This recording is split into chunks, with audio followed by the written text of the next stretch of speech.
Ah, oi! Olá, Alex. Boa noite. O quê?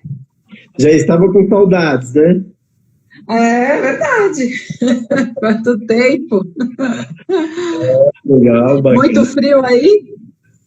Ah, até que hoje não fez tanto frio, mas chega agora esse horário de friadinha, né? Porque a gente é tudo mato em volta, né? Então, gelada, né? Bate um ventinho mais gelado. Então,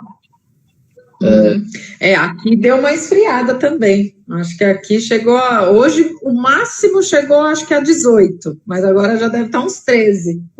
aquela geladinha. Você está em São Paulo, não é? Tô em São Paulo. Aqui já essa região nossa aqui, ela dá uma gelada, gela um pouco mais. E até porque a gente está mais aberto, né? Vocês ainda estão na cidade grande, dá aquela... Tem um bafo, né? Os prédios abafam.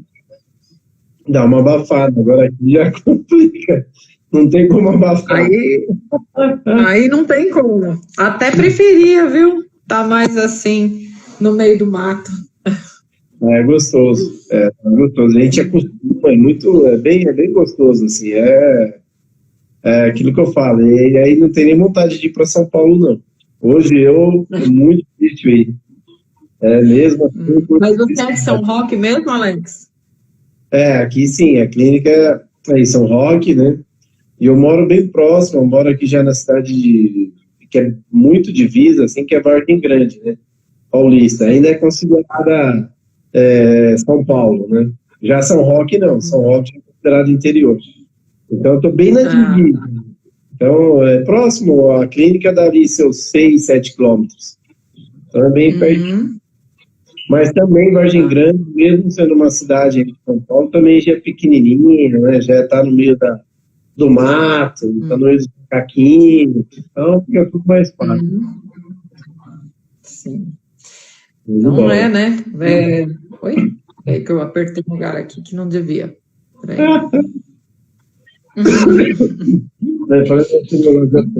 Agora há pouco eu estava fazendo uma live pelo Gabata São Roque. E, você acredita, por volta de 40 minutos da live, o celular travou no geral e ligou sozinho. Nossa, fiquei chateado. Coisas da tecnologia, né? A gente sempre fica à mercê aí. Acontece. Espero que dê tudo certo aqui, que a gente não perca sinal, bateria, nem o telefone, para a gente concluir, né? Não, vai dar. Esse horário final tá tranquilão aqui, ó, também, então show de bola.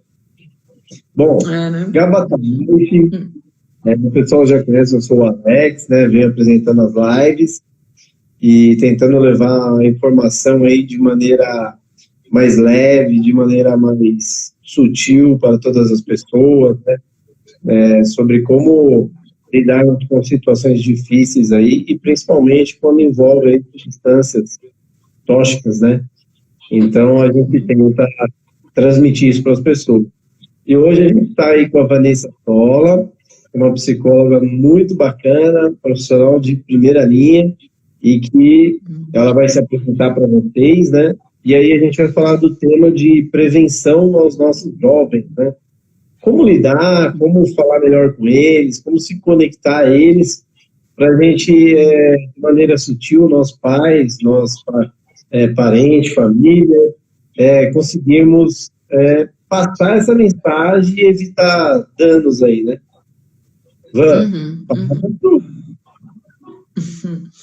Bom, boa noite a todos.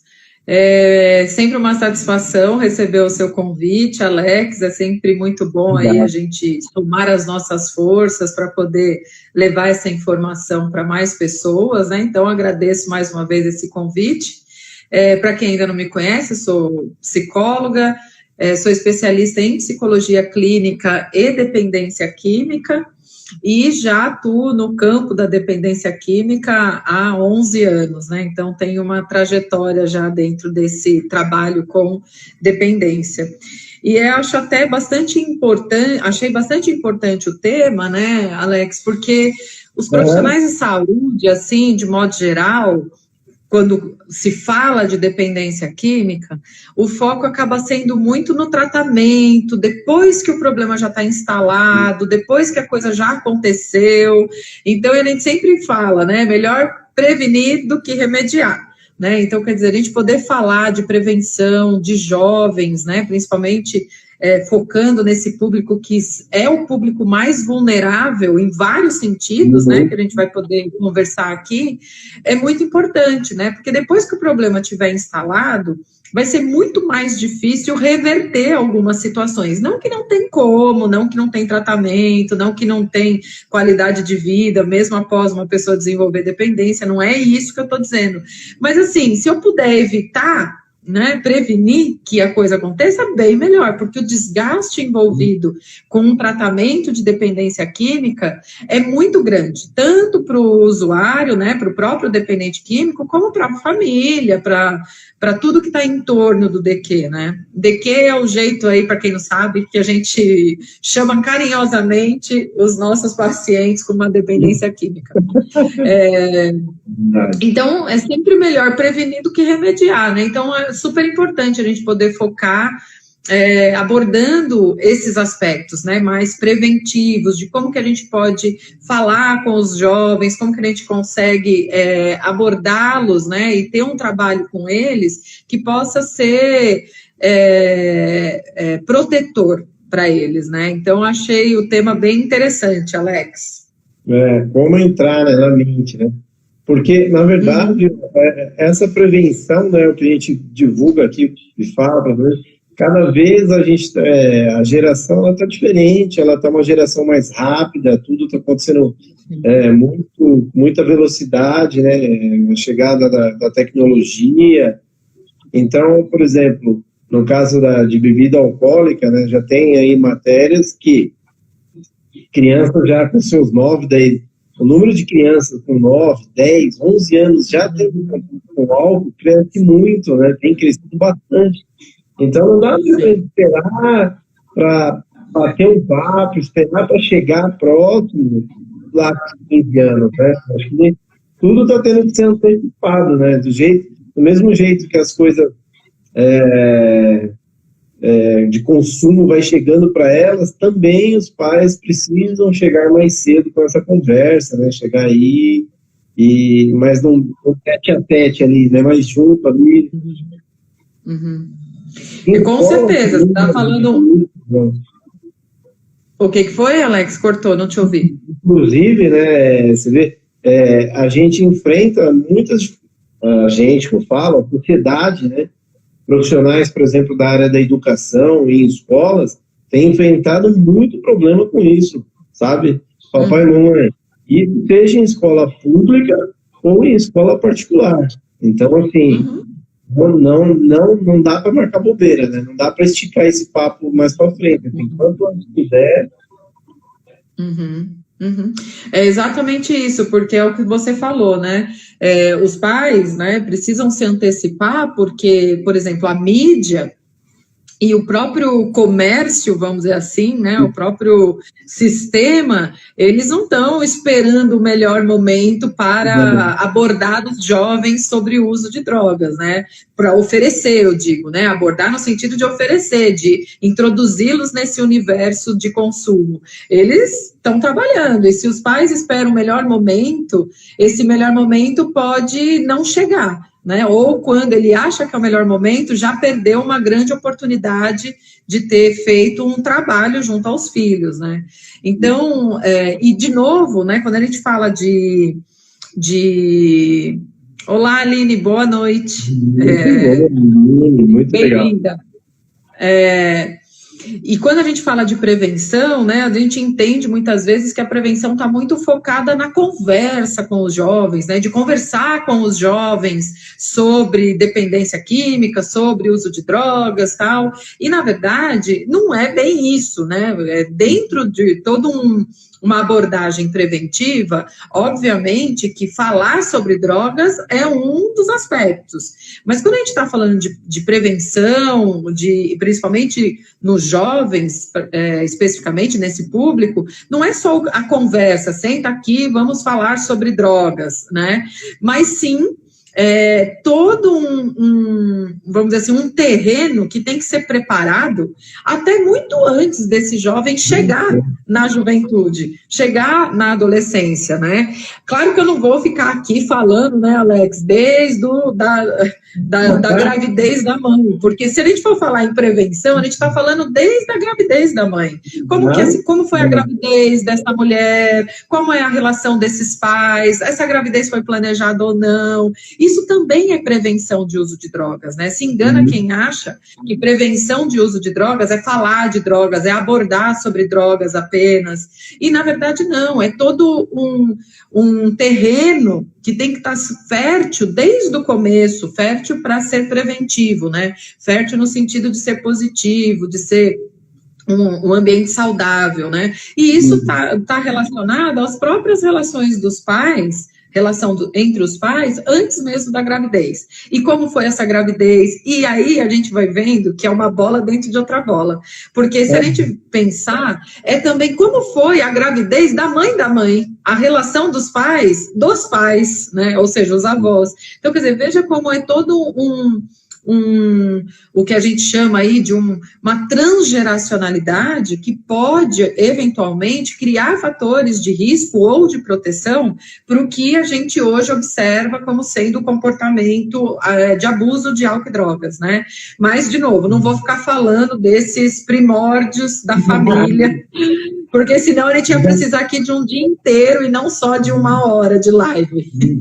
Mas é bom essa pincelada, né? Porque é isso daí, as pessoas que a gente tem que passar. São muitos detalhes, né, que se formam uma prevenção, né? São muitos. A gente vai citar alguns aqui, mas é que nem a Vanessa falou. Se for falar o pé da letra, é o dia inteiro aí de detalhezinhos que tem que ser falado para que eles sejam ajustados.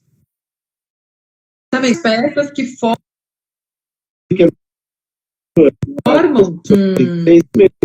É igual o que você.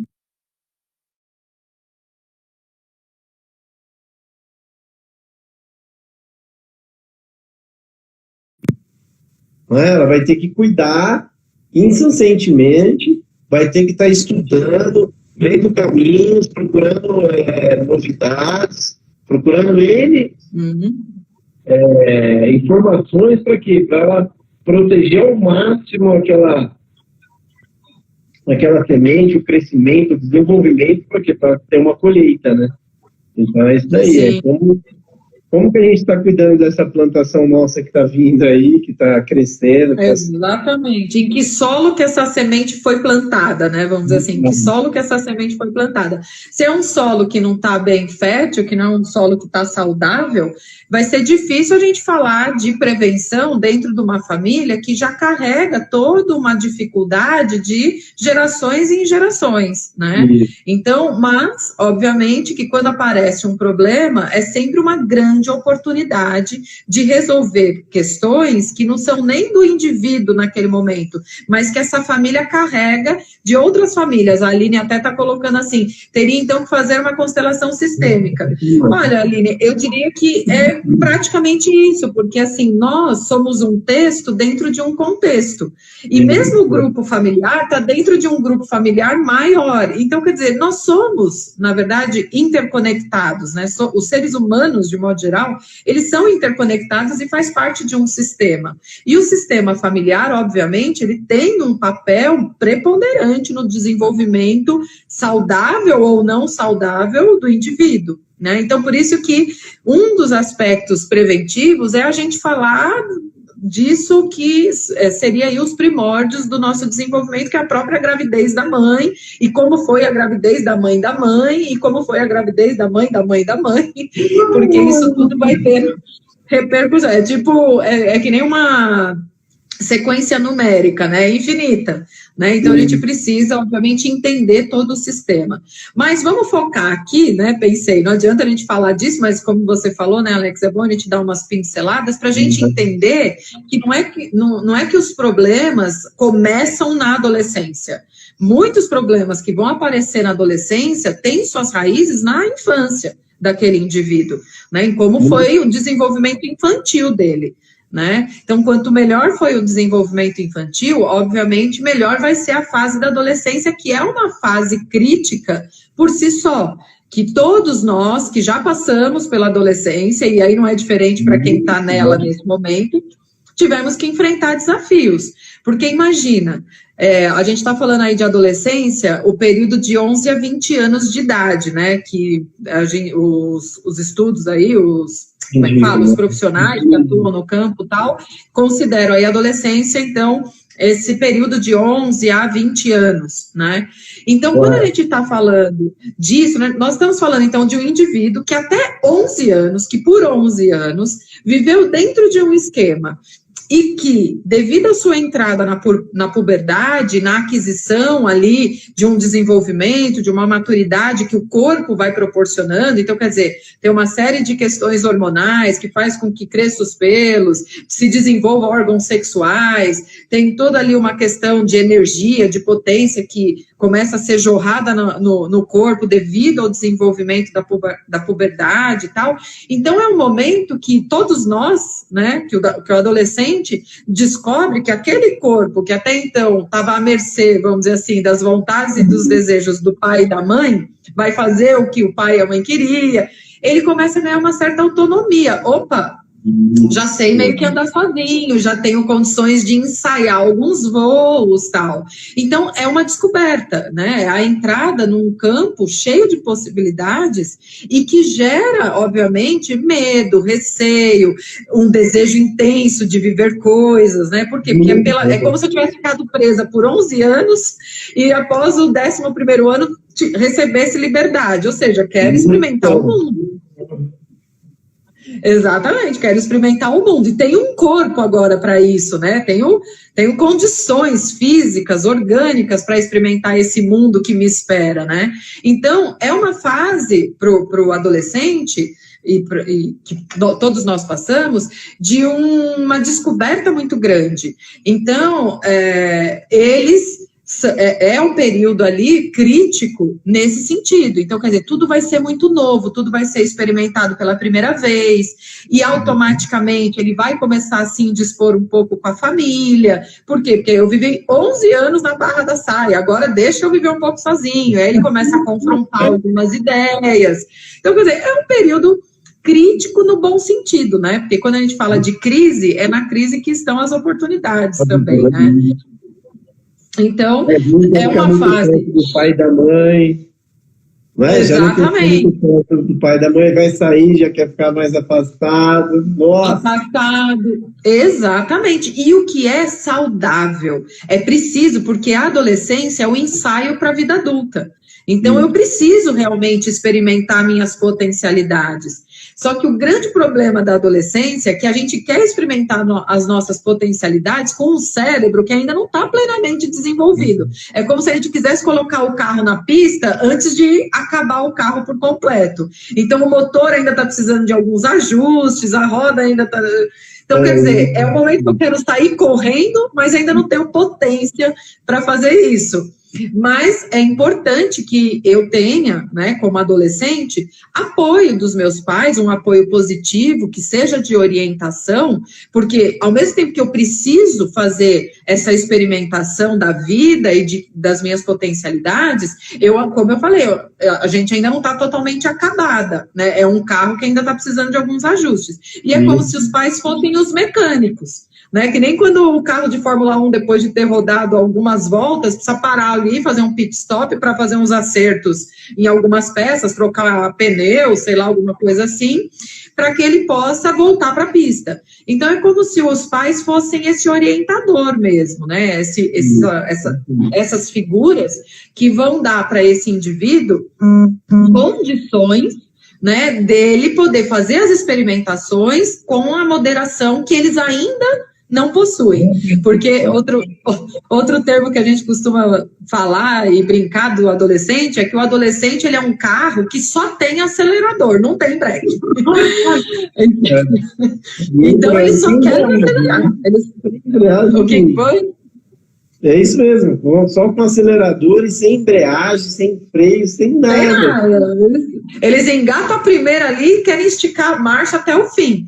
São os pais que falam, opa, segura as rédeas ali, vai com calma, camarada, para um pouquinho, calma, que senão você vai dar de cara com o muro, né? Por quê? Porque eles ainda têm um cérebro que está em desenvolvimento. Hoje a gente sabe que o cérebro do ser humano, ele se desenvolve até meados de 24 anos. Né? Ou seja, ele ainda está formando conexões, ele ainda está fazendo poda neuronal, né? Que é importante para esse controle do impulso, que o adolescente não tem.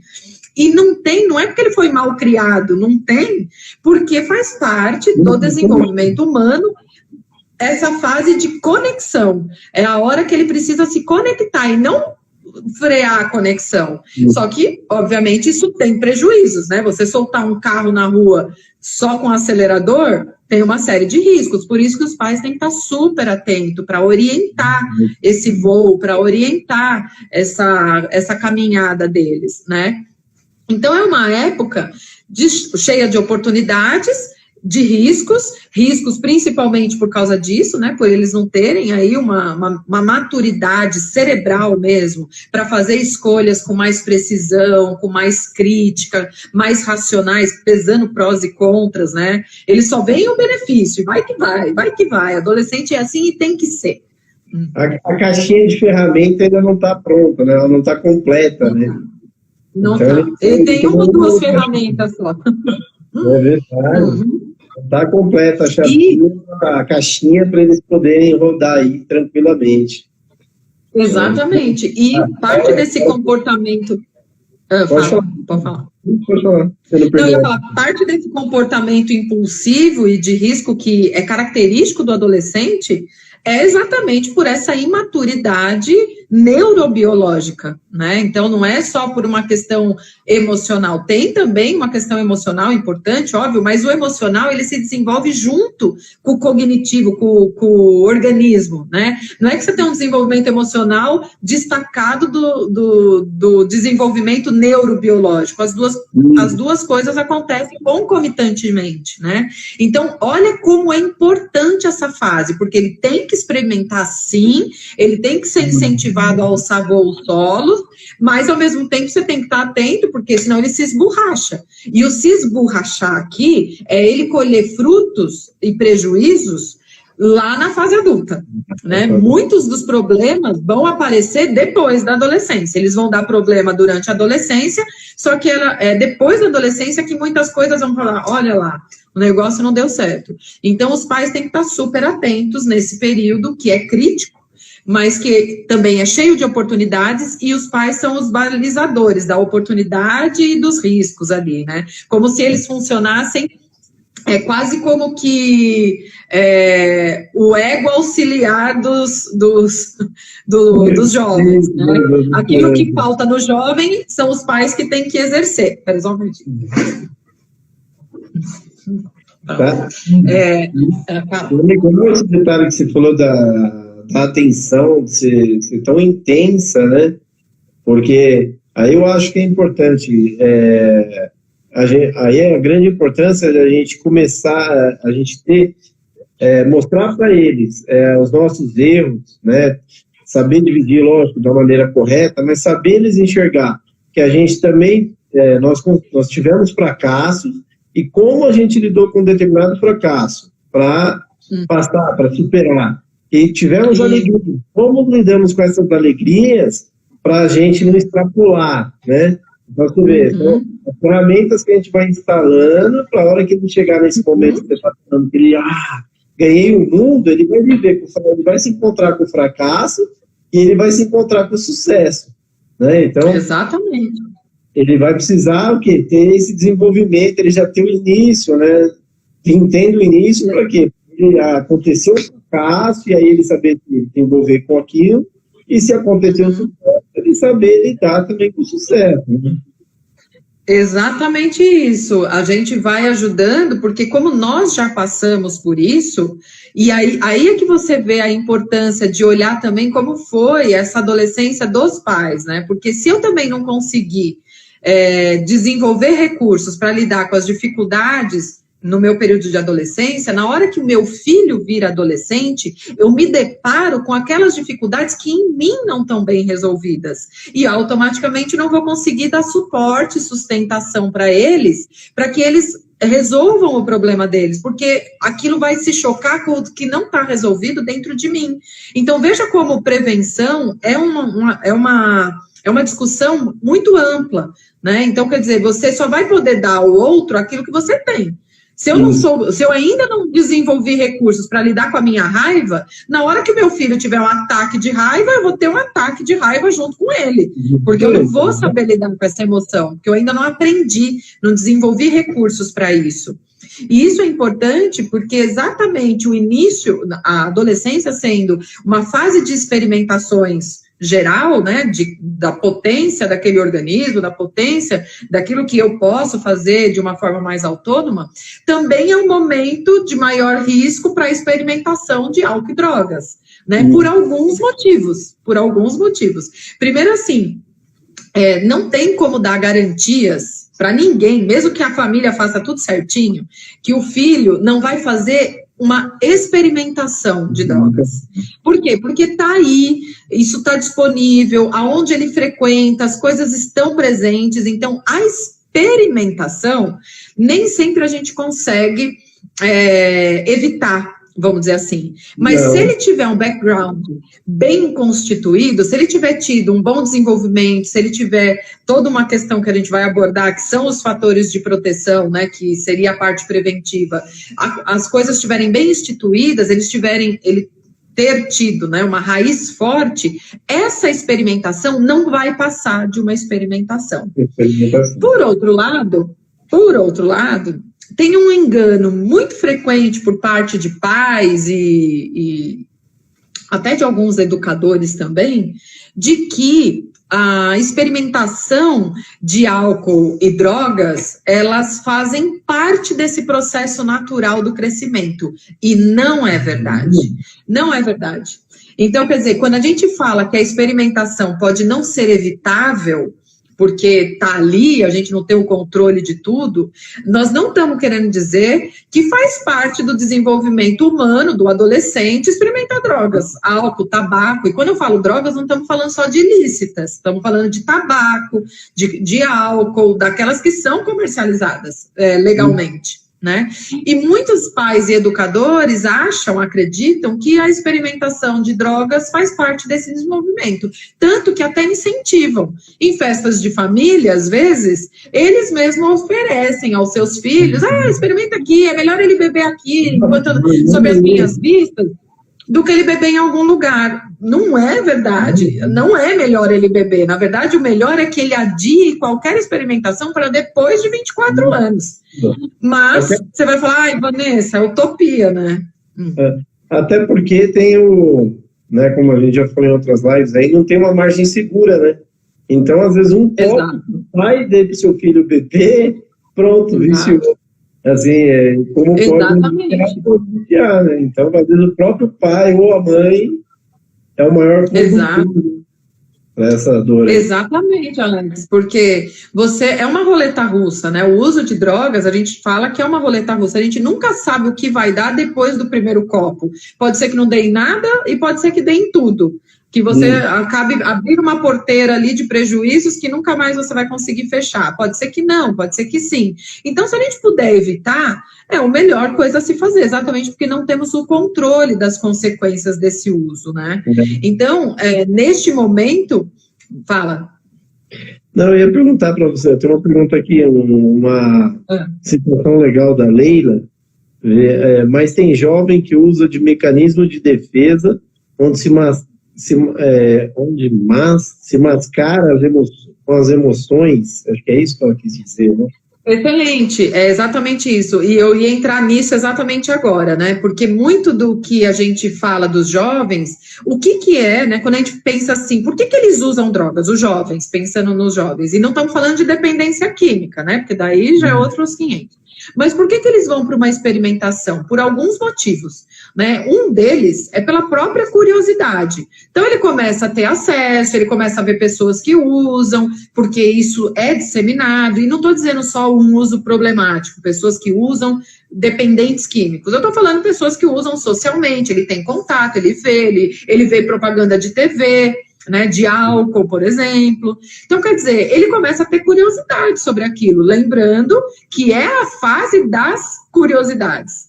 É a fase que ele quer conhecer o mundo. Ele ficou 11 anos na barra da saia da mãe, vamos dizer assim. Agora ele quer conhecer o mundo lá fora. Então ele começa a ver coisas, ele fala, o que será isso? Nossa, e aquilo? Então ele vai ter curiosidade, e por isso que às vezes é difícil, mesmo num ambiente super saudável de desenvolvimento, evitar a experimentação. Né? Então, um ponto é esse, a própria curiosidade. Um outro ponto é o se sentir bem. Né? Então, quer dizer, ele busca porque ele quer se sentir mais eufórico, ou mais relaxado, ou ele quer se sentir com mais potência, né? De achar que é o super-homem agora, porque ele fuma. E não estamos falando novamente de droga ilícita. Às vezes, o próprio ato de começar a usar o tabaco já dá a eles um certo status de adulto, que faz ele se sentir poderoso. Né? Então, quer dizer, ele quer se sentir bem. Um outro ponto é esse que a Leila falou, que é se sentir melhor, que a gente fala, né? Que é diferente do se sentir bem. O se sentir melhor é quando eu não estou muito legal, eu não sei enfrentar algumas emoções que eu estou sentindo, pensando até que na adolescência são muitas emoções, é uma oscilação tremenda de emoções, uma instabilidade emocional muito grande, e ele não sabe lidar com aquilo, é altos e baixos, né? Então, ele não sabe lidar com aquilo e, de repente, ele pode encontrar no uso de uma substância uma forma de ter um alívio desse desconforto, né? Dele conseguir ter um aplacamento daquilo que está incomodando ele, mascarando emoções. Então, às vezes, ele é uma pessoa tímida, às vezes, ele é uma pessoa que tem uma baixa autoestima, aí ele fica mal, aí ele quer fazer parte do grupo, porque adolescente precisa, como ele está abandonando a família, vamos dizer assim, tentando se desvincular, né, se destacar um pouco dos pais, ele precisa se vincular a alguém, né, ele não vai ser sozinho. Então, ele começa a querer fazer parte do grupo. E se aquele grupo faz uso, por exemplo, de álcool e drogas, para se sentir pertencente, o cara pode falar, fuma, me dá um cigarrinho aí, porque assim ele cria um vínculo, né, vamos dizer assim, deixa eu experimentar, ou alguma coisa assim, uma forma dele se agregar a um grupo também, né, porque o adolescente, ele precisa se sentir pertencente a algo, né, então isso também é um motivo que os levam, muitas vezes, a usar álcool, drogas, para poder se sentir pertencente, né, ao grupo. O que você acha? O medo, né, que se sente de ficar excluído é muito grande, né? Eu sempre também, a minha fase, eu vivi isso de adolescência, então eu tive esse sentimento e é bem real, né? O medo de você, porque você quer, você tem, por exemplo, no meu caso, eu tinha uma timidez, né? Era um garoto muito tímido e eu tinha essa vontade imensa de ganhar o mundo, ganhar a vida, estava começando a ficar até 11 horas, meia noite na rua, isso era fantástico para mim, e aos grupos que eu comecei a frequentar, o pessoal bebia e tal, fumava maconha, e aí o que eu achava, eu tenho que tomar a droga, as ilícitas eu nunca curti, graças a Deus, nunca fui para esse lado, né? Vivi a experiência com meu irmão, então eu já tinha uma noção, vi o sofrimento, e eu falava, não, os amigos, né, amigos mais velhos, então eu falava, não, para mim não dá. Mas a cerveja, bebia, porque eu achava que eu tinha que estar com a galera, e aquele copo na minha mão, aquela latinha, seria importante para quê? Para a galera falar, nossa, aí, ó, ele está com a gente. Que você vê. E não é que eu não tive, isso que a gente está falando, não é que eu não tive um ensinamento com a minha mãe. Minha mãe me ensinou muito bem o que era certo e o que era errado. Ela não tinha um ensinamento mais profundo igual hoje, o que a gente tem hoje, de como lidar, como chegar na criança e explicar as situações. Então, isso eu não tive, mas por quê? Pelo que você acabou de explicar. O ensinamento dela foi daquele jeito. Então, ela foi seguindo algo que foi implantado lá fora. Então, para você ver, mas isso há 30 anos atrás. Então, quer dizer, olha quanta evolução não tem hoje. E o quanto a gente é pai e mãe, a gente não tem que ficar muito mais antenado.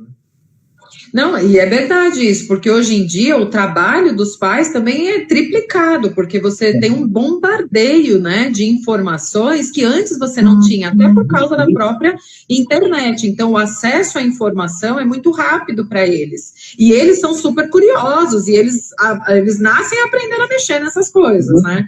Então, quer dizer, então, o que eles quiserem, eles estão sendo a todo momento sofrendo, né, influências e estimulados por isso, né? Então, quer dizer, o trabalho de monitoramento dos pais, de educação, tal, deles, se torna muito mais dificultado, né?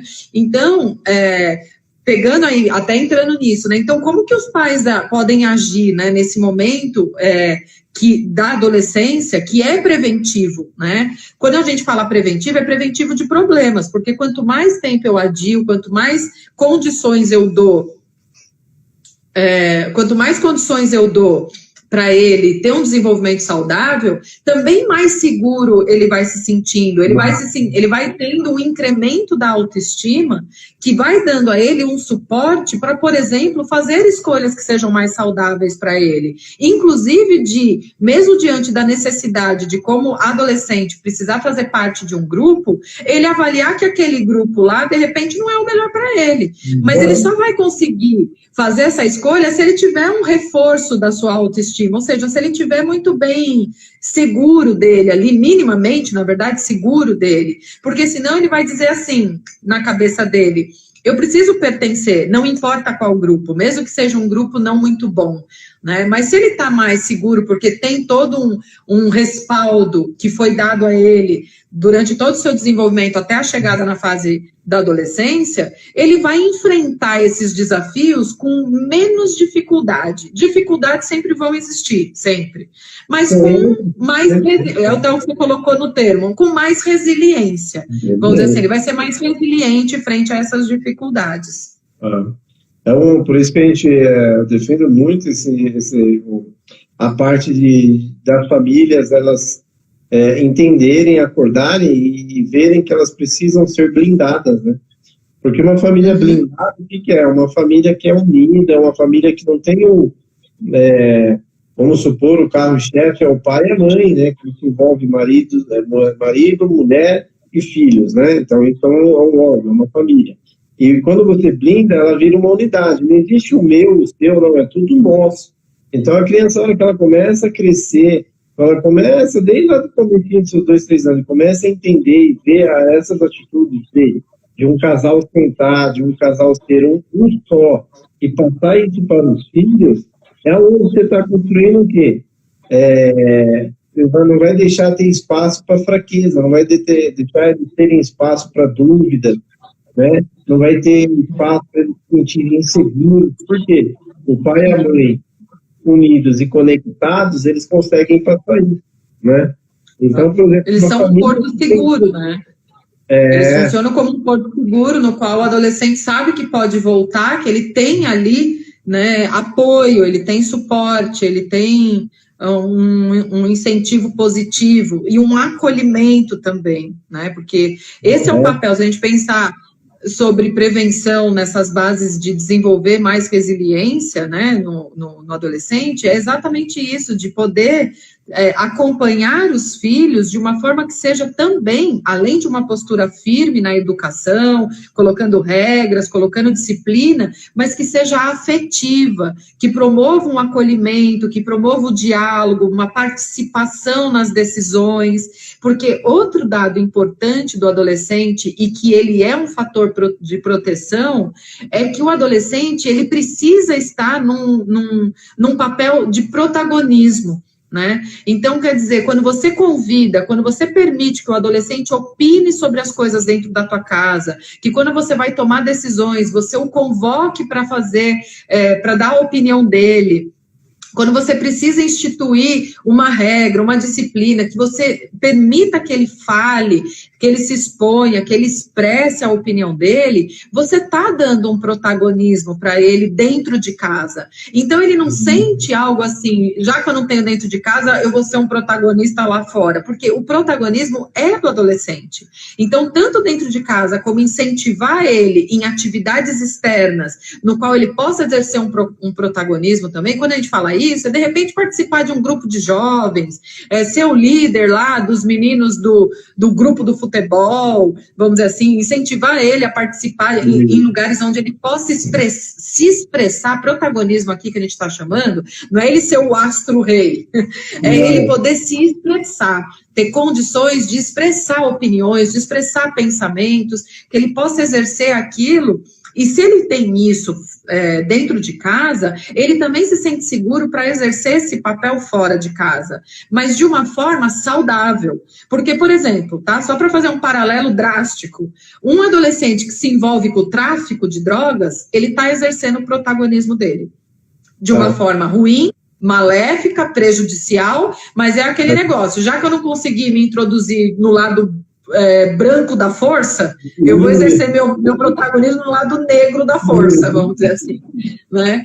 Então, é isso, né? O tráfico de drogas, quando você vê adolescentes envolvidos com tráfico de drogas, você tá vendo o quê? Eles exercendo essa necessidade de protagonismo. Entre outras coisas, entre uma série de falta de... Aí a gente está falando de uma classe média, numa classe média alta. Mas quando a gente vai para a periferia, quando a gente fala dos adolescentes da periferia, nós estamos falando de pessoas também abandonadas pelo Estado, onde não tem nenhuma oportunidade, onde eles não têm outras vias, outras formas de se desenvolverem, e o tráfico está ali. Né? Então, foi até um vídeo do Drauzio Varela que eu estava vendo, e ele até falou isso. É difícil você concorrer com um Estado omisso e no qual o cara, levando uma cocaína daqui para lá, ele ganha dinheiro. Então, quer dizer, o Estado está omisso e o traficante está lá dando condições de ganho financeiro para ele vai embarcar. Então, obviamente, que alguns pontos aqui a gente está abordando de uma classe média para uma classe média alta. Quando a gente vai para a periferia, a gente também está falando de implicações sociais gravíssimas, de ausência de direitos básicos e que faz com que esses indivíduos tenham uma série de fatores de risco para uso, abuso e dependência de álcool e drogas, né? Até porque a própria família está abandonada pelo Estado, não é só o adolescente. Né? Mas, de qualquer forma... fala. Não, é o que você falou, é todos, né? Não é só o adolescente, é a família inteira. Lembrando que a doença é biopsicossocial, né? Se a doença é biopsicossocial, a gente está falando que a saúde também é biopsicossocial. Quando a gente fala de doença, quando a gente fala de saúde, nós temos esses vários aspectos, os aspectos biológicos, herdados, orgânicos, os aspectos psicológicos, que têm a ver com o desenvolvimento infantil, com as condições de desenvolvimento, mas também os aspectos sociais. Há todo um contexto sociocultural onde aquele indivíduo cresceu, se desenvolveu, as influências sociais que ele sofreu, o apoio ou não social que aquela família, aquele indivíduo recebe. Então, está tudo em jogo, né? Uma doença super... aliás, os fatores de risco e proteção são super complexos, né? Envolvem vários aspectos. Tem até a Leila, ela colocou aqui uma expressão aqui, ela nesses posts. Mas apesar de achar que tinha uma família blindada, tem um filho dependente e o filho mais velho não se envolveu com drogas. Sim, Leila, o que a gente fala, que eu falei aqui da família blindada, nada impede que você não... essa família não vai ter um filho dependente, não vai ter uma pessoa dependente. Não. Porque é muito importante destacar, assim, você vai estar fazendo, a família blindada, você está fazendo a sua parte, né? O pai e a mãe, ele está se dedicando, ele está fazendo a parte deles com todo carinho, todo empenho do mundo. Mas essa criança, ela vai crescer. E o direito da escolha vai ter dela, né? Aí vai cair naquele lance, que não tem uma margem segura. Às vezes a criança, ela tem todo o apoio familiar, ela tem o pai e a mãe totalmente envolvidos, ela sabe que ela pode ir lá e falar com os pais, olha, experimentei e tal, achei isso e tal, mas tem o fator que é o quê? Experimentar e não ter a margem de segurança, né? É mais ou menos. Não, exatamente, né? Quando Deus vinha se tornar um dependente. Exatamente, então... É exatamente isso, Alex, que você está falando. É assim, mesmo numa... Por isso que eu falo, você não tem como evitar, às vezes, uma experimentação, né, de uso de drogas, um envolvimento com o uso de drogas. Mas aqueles indivíduos que têm uma família mais bem organizada, mais bem estruturada, mais funcional, porque quando eu falo mais funcional, mais bem estruturada, é porque algum nível de disfuncionalidade, algum nível de desorganização, sempre vai existir. Não existe perfeição no mundo, né? Não existe perfeição no mundo. Então, algum nível de desorganização, uma família sempre vai apresentar. Mas quanto mais organizada ela é, quanto mais funcional ela é, mais respaldo ela produz para o desenvolvimento dos seus indivíduos, né? Isso não quer dizer que mesmo tudo tendo feito da melhor forma, na melhor qualidade, ainda assim, aquele indivíduo, porque é isso, né? Ele é um indivíduo. Então, às vezes, eu dei todas as condições de desenvolvimento, mas eu não sei se ele aproveitou todas as condições do desenvolvimento que foi ofertada. Então, é como, a gente até tem isso, né?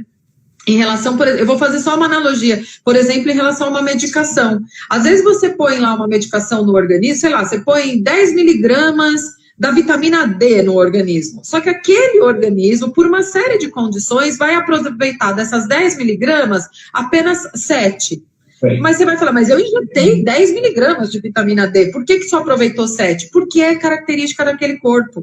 Aquele corpo absorveu o quanto ele podia naquele momento, né? Então, é a mesma coisa da família. Às vezes a família é sim super organizada, estruturada, funcional, e dá condições para aquele indivíduo, só que aquele indivíduo é único, e ele vai absorver o que está sendo ofertado naquilo que para ele vai ser possível. Alguns, né, podem até fazer um mau uso de boas ferramentas que lhes são dadas, né? Então, quando a gente fala para olhar para o sistema, não quer dizer que o sistema é o único responsável, porque é uma interação entre o sistema e o indivíduo, né? Então, por isso que até, eu esqueci o nome dela, que falou disso. A Leila. Como? A Leila. Não, a Neila? Leila, Então, por isso, então você veja como é clássico até o que ela falou. Então, quer dizer, um filho meu se envolveu, o outro não. Para você ver como tem muito do componente individual de cada indivíduo. Então, se ambos vieram do mesmo pai e da mesma mãe, na mesma família, foi crescer junto, às vezes até gêmeos. Tem estudos, inclusive, né, mostrando como que se dá o desenvolvimento em termos da dependência química em irmãos gêmeos. Então, quer dizer, tem um que segue por um caminho, o outro por outro. Então, quer dizer, tem algo dessa biologia e dessa constituição do indivíduo que é muito singular. Mesmo quando a gente faz tudo certinho, ainda assim pode dar errado, né? Então, e por isso, não se culpe, nunca. Mesmo quando você fez coisas erradas, a questão não é ser culpada de algo, mas é ver assim, aonde eu posso ter feito coisas que eu poderia ter feito melhor, né? Esse é o grande trabalho, na verdade, com famílias, por exemplo. Não é arrumar bode expiatório, culpados, mas sim ver a responsabilidade de cada um e como cada um pode ser mais responsável agora para consertar o que não está dando certo. E fora, Van, uma dúvida aqui, que é importante, acho que a gente falar, também pode ter a genética, né? Essa pessoa, ela pode herdar uma predisposição de, às vezes, 2 gerações passadas, né? Que também, às vezes, é culpa dos pais, né? Tem isso, não? É muito difícil você pegar uma árvore genealógica e não encontrar um dependente químico nos ancestrais ali, vamos dizer, né? Mesmo que não seja direto. Mas, por exemplo, meu pai não usa e o pai do meu pai não usava. Tá, mas pode ser um bisavô que usava. Pode ser um tio, tataravô que usava. Você sempre tem alguma carga genética quando você fala em dependência química. A gente nunca sabe precisar o quanto do genético participa do desenvolvimento da doença, mas a gente sabe que tem uma composição genética importante quando a gente fala de dependência química, tá? Não de uso de drogas, né? Usar drogas todo mundo pode usar, mas só vão se tornar dependentes químicos as pessoas que têm os fatores de risco para isso, né? Para acontecer esse desfecho, vamos dizer assim. E aí, então, até para a gente, eu não sei como está o tempo, mas até para a gente poder trazer algumas informações de... A gente tem 9 minutos, mas assim, põe aí 6, né, para a gente conseguir ter um final bem tranquilo. Então, é muito importante, né, esse envolvimento dos pais com as atividades dos filhos, que eles possam proporcionar esse ambiente sadio, lembrando que isso não é garantia, né, como a gente acabou de ver mesmo no exemplo que a Neila falou, mas é sempre importante que esse diálogo e que essa abertura para conversa com o adolescente, ela seja acompanhada e amparada pelo exemplo, né? Não adianta eu falar para o outro, para de gritar, se eu estou berrando. Né? Então, quer dizer, não adianta eu falar para ele, olha, álcool não pode, criança não pode beber álcool, adolescente não pode beber álcool, mas estou eu lá tomando minha cervejinha no domingo, na hora do almoço, né? E muitas vezes a família fala assim, mas poxa, eu vou ter que me privar por causa do outro? Olha, você está criando ser humano, né? Você está criando, você é responsável pela criação de um ser humano. Se você não é capaz de se privar de algumas coisas que são luxo, vamos dizer assim, porque não é imprescindível na tua vida beber, né? Para poder criar um ambiente saudável, para poder dar recursos para esse indivíduo, para depois que ele estiver fora da sua responsabilidade, se você não puder se privar nesse momento, então você deveria ter até pensado antes, né, se você tinha condições de ter filhos, né, porque filho é responsabilidade dos pais, não adianta, né? Filho é responsabilidade dos pais. É responsabilidade do pai, né, do pai, da mãe. E o que você está construindo, o que você está moldando? A sociedade de amanhã. Então, quer dizer, é uma responsabilidade que um pai e uma mãe têm, cara. Né? Essa sociedade que hoje está aqui, que hoje está vivendo doente, ela foi gerada lá atrás pelos nossos ancestrais. Entendeu? Então, é uma matemática, né? 1 mais 1 é 2, 2 mais 2 é 4. É simples assim. Você está cuidando não só de uma geração. E é aquilo, né, Alex, que a gente fala, que a gente fica, os pais se perguntam o mundo, nossa, que mundo que eu vou deixar para os meus filhos? Na verdade, é que filhos você vai deixar para esse mundo, na verdade. Porque o mundo depende dos filhos que a gente está deixando no mundo, porque o mundo é feito de seres humanos. Então, quer dizer, eu não tenho que questionar o mundo, eu tenho que questionar as pessoas que formam esse mundo, que formam essa sociedade, né? Então, quer dizer, que filhos que eu vou deixar para esse mundo, né? Então, você tem que ter uma opinião clara, né? Os pais têm que ter uma opinião clara sobre a questão do uso de substâncias. Então, quer dizer, não concordo, não gosto, mas não como assim, não, que seja tabu, não que o assunto tenha que ser um tabu em casa, muito pelo contrário.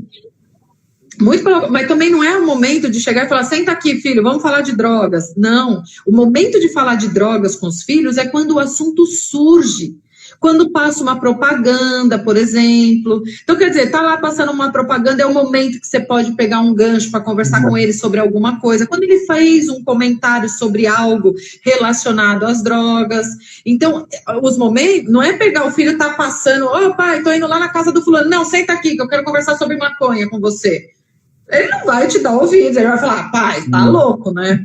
Vai falar, me deixa, me deixa. Né? Então, é um momento onde ele mostra a abertura.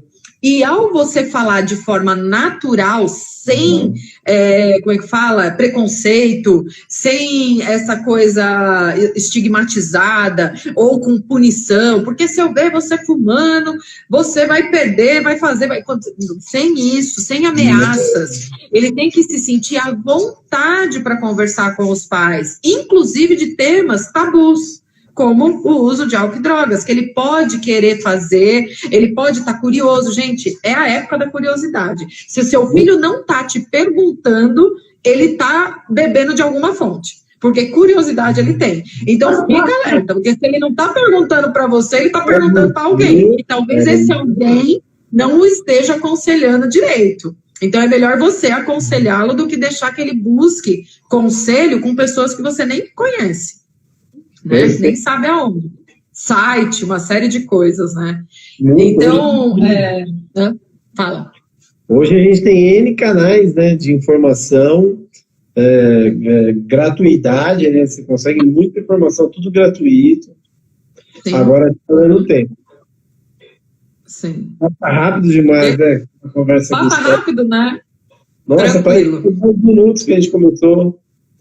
É muito assim, ó. Nossa, muito rápido. O papo fluiu, né? Fluiu, Alex. É bom que sobra papo para mais lives, entendeu? Essa é a parte boa. Sobra mais conteúdo pra frente aí. Quando não dá para falar tudo, é sinal de que a gente vai ter que marcar outra, né? Isso é maravilhoso, é muito gostoso. Van, eu queria que você deixasse uma mensagem aí para as famílias, para o papai, para a mamãe, e vamos nessa aí, vai esperar a próxima. Eu acho que o principal é isso, né? Que prevenção de drogas, de uso de drogas, de dependência química, começa em casa. Não é papel de ninguém além dos pais, não é que outras pessoas também não tenham a sua importância. Por exemplo, a escola, a comunidade, todo mundo participa desse contexto preventivo. Mas eu não posso relegar o meu filho aos cuidados da escola, da comunidade. Prevenção começa em casa, e principalmente com exemplo, né? Já diz o ditado, o exemplo não é a melhor forma de ensinar, ela é a única forma de ensinar. Né? Se você não ensina pelo exemplo, você não está ensinando. Você está falando, mas você não está ensinando. Né? Ele vai prestar muito mais atenção no que você faz do que no que você fala. Que tem outro ditadinho que diz também que o que você faz grita tão alto que eu não escuto o que você está falando. Né? Então, quer dizer, os comportamentos são muito mais, falam muito mais do que palavras, né? Muito, muito. Perfeito. Show de bola. E eu quero deixar uma mensagem. Obrigado a Vanessa. Obrigado a todos que assistiram, estão aí, que pegam esse tempo e aproveitam de maneira legal, assistir uma live legal. E é uma mensagem minha parecida com a minha, que já é o que a gente tem aí biblicamente falado, né, que o homem é feito à sua semelhança, não é? Então, o seu filho é feito à sua semelhança. E qual vai ser a sua semelhança? Qual semelhança você quer para o futuro? Então, papai, ajuda o próximo, vamos compartilhar, essa live vai ficar no IGTV, vai ficar lá salvo. Compartilhe com quantas pessoas você conseguir, porque você pode estar levando uma mensagem bacana para N número de famílias, N número de pessoas que às vezes não tem ainda uma família, mas já pode se preparar para a sua próxima quando tiver. Sim. Então, um beijo no coração de todo mundo, muito amor, muita paz, uma noite maravilhosa. Vanessa, você é fantástico. Obrigada, Alex. Obrigada, Leila. A Leila está falando que foi ótima, eu que agradeço aí a audiência. Show de bola.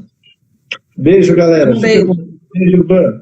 Fica com Deus. Tchau. Tchau.